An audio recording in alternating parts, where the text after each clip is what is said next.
Yun, isang magpagpalang araw sa atin ngayon mga ka-TH. This is Asana Jones again. Welcome to my YouTube channel. Sa mga hindi pa nakakilala sa akin, please support me and subscribe. Naglalabas tayo ng mga video na ukol sa mga treasure site dito at mga ganapan na nangyari noon. Mga Japanese Imperial Army, mga secrets never untold. So, somewhere this site is somewhere in Philippines, no? This is a super positive treasure site. Talagang pinagkutaan to ng mga Japanese. Tagong-tago ito, tago sa mga bundok.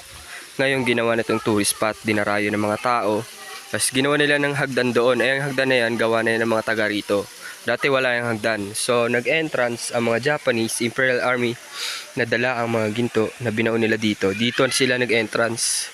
Galing sila sa karagatan, malapit dito nagkaroon ng matinding digmaan, umakyat sa bundok dito. Nag-entrance sila dyan. So doon merong giveaway sa entrance, no? Tapos dito may ginawang stone map dito. Dati namin inoperate yan, tinignan namin, no?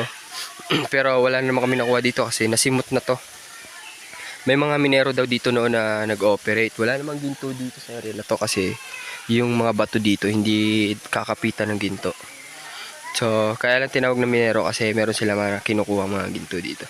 So ayan, no, yung stone map. Then pag nilakad mo tong ano na to, tubig na to, simula doon sa entrance, bubungad sa'yo itong heart shape na merong foot marker.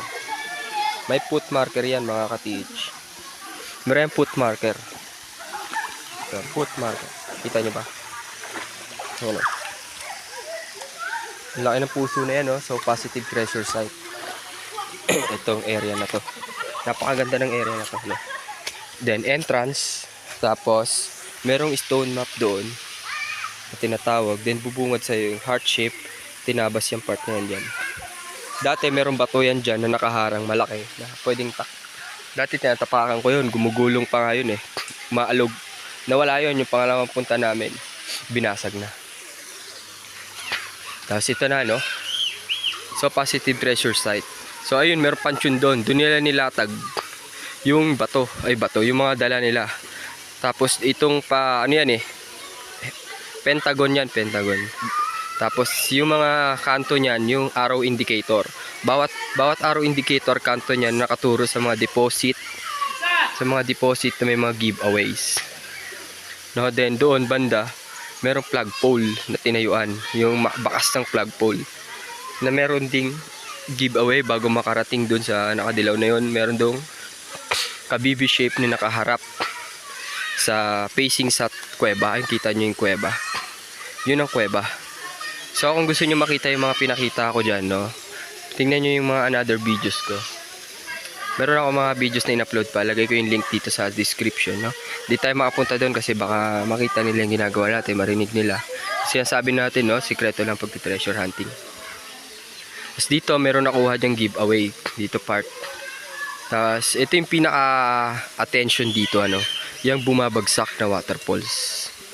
So dun banda, ano yung uka na yan, sarado yan. May marker dyan na malaki na pababayan pa ganun.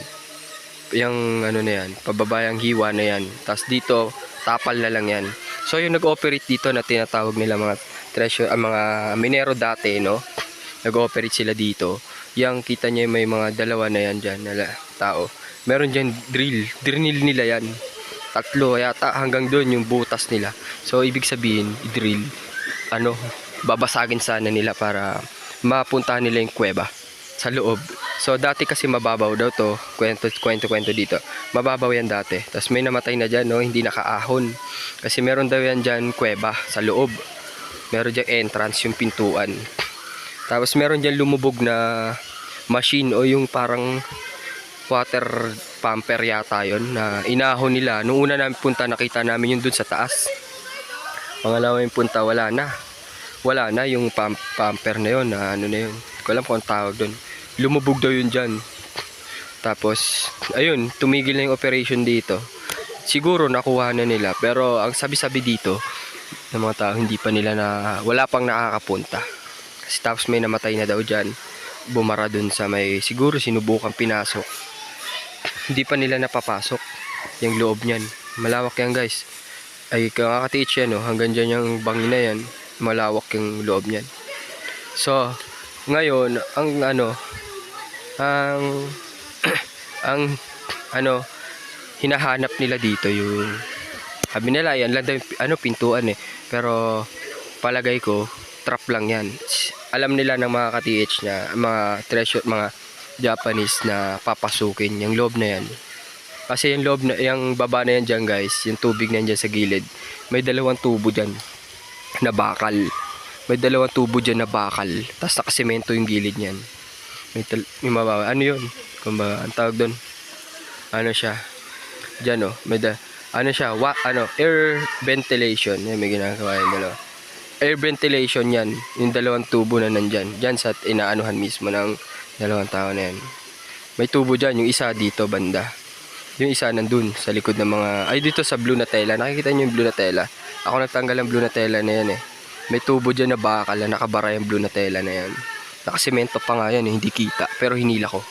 Air ventilation kasi may lumalabas sa tubig. So it means may tubig na yung loob ng kuweba na yan. Hindi natin sigurado kung nakapasok na kasi ang kwento-kwento nila hindi pa daw napapasok yan. Yung kuweba na yan sa loob. So ang hinahanap ko ngayon yung entrance na isa pa.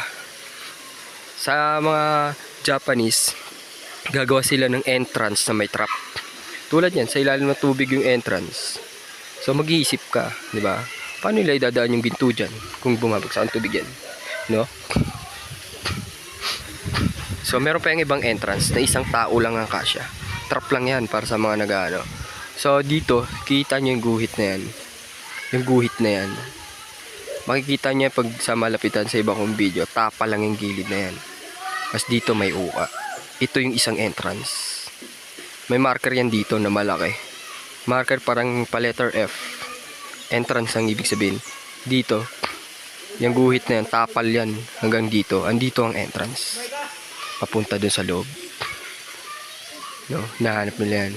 Doon naman sa may kuweba doon, may kuweba na yun, feeling ko inoperate yan, hinukay nila yan ditong part eh, kasi medyo lumalim na, lumayo na. So mahirap makarating yan pag doon nag-ukay. Guguho pa kasi nagbabagsakan yung mga bato-bato. So ayun guys, ano to, positive treasure site ng mga Japanese Imperial Army nung una pa naman. Ito yung mga kasama ko, pauwi na kami, nag-overnight kami dito. Sarap maligo, no? Malinaw yung tubig niya kapag walang naliligo. Sobrang kulay asul, kita may ilalim. So ayun, so wala na akong pag-asa dito na maka-hits, no? Ang purpose ko lang is may pakita sa inyo yung ilan pa sa mga lugar dito sa bansa ang Pilipinas na pinagmugaran ng mga Japanese, no?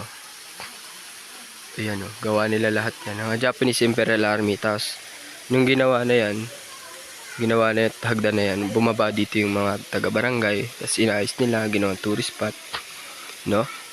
Tapos so ang ginawa pa pala ng mga Japanese dyan, kaya nila nagawa yung butas dyan, yung mga lupa na hinukay doon, mga bato-bato, tinambak nila dyan para yung tubig na umaagos mapigilan. Kaya tumaas yan dyan, tumaas yung tubig, parang naging dam siya, so meron pa pala dito, no, dun banda meron pa dyang closed tunnel. Tapos dito naman banda merong hagdan na may triangle, may tatlong hakbang, na ibig sabihin umakyat ka, tapos doon mayroong bato na parang mga palanas na tsaka mga bato na tinambak-tambak yan, natatakpan ng hindi ko alam kung na na yun, saradong tunnel, ganun. So ayan, positive treasure site. So ayun mga ka-TH, ulitin na lang ulit, maghahanap pa tayo ng mga treasure site na ipapakita ko sa inyo na positive. Then kung gusto nyo mapanood yung mga iba kong mga video tungkol dito, makapakita ko sa inyo yung mga marker, click nyo lang yung mga link o hanapin nyo sa aking YouTube channel. Again, this is A. Sana Jones. Welcome again to my YouTube channel, and this video is for you. Thank you guys. Salamat.